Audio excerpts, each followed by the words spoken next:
In this video, we will learn how to change color of command prompt.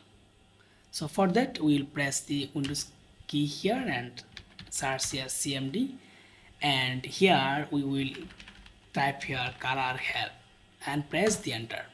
And now you can see all the guidelines about color change. So to change color, we can press here 0 for black and 1 for blue and 2 for green. Suppose we are going to use green color. You can see here 0 for black and 1 for blue and 2 for green.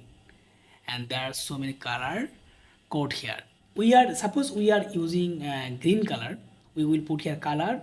Green color value is 2 equal to. So color 2, we will press enter and our text color is green now. But if you want to change the color to something else, right, color, suppose color light blue, then we will press color equals 9. Okay, light blue.